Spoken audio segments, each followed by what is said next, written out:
in general, a lot of people in this country don't understand just how much investment goes into football around the world. For example, Vietnam.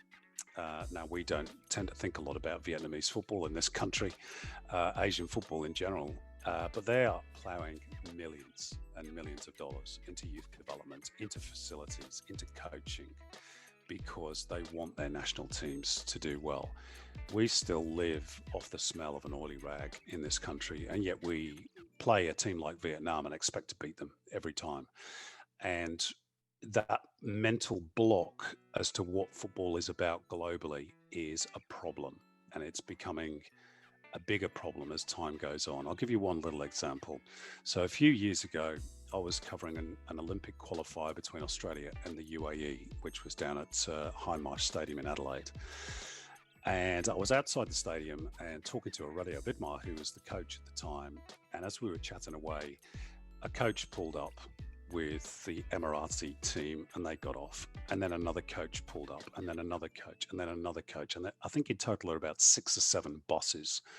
And these people kept pouring out of the buses. And I said to Vidi, how many players have they bought? And he said, they're not players. They're support staff, they're coaches, they're masseurs, they're physios, they're cooks, they're secretaries. They'd been in Australia for 2 weeks. They'd been in New Zealand before that, playing 2 warm-up games.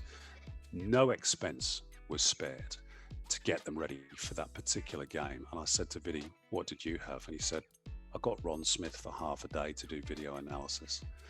Now that's the difference. And yet the expectation amongst the Australian public is, it's only the Emirates, we should beat them. That's an issue.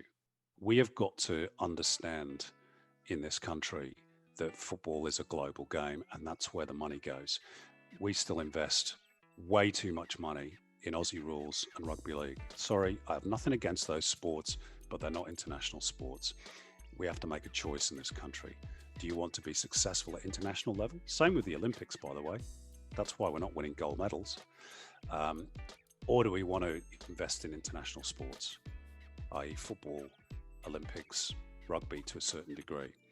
At the moment, we don't invest any money and we're falling behind.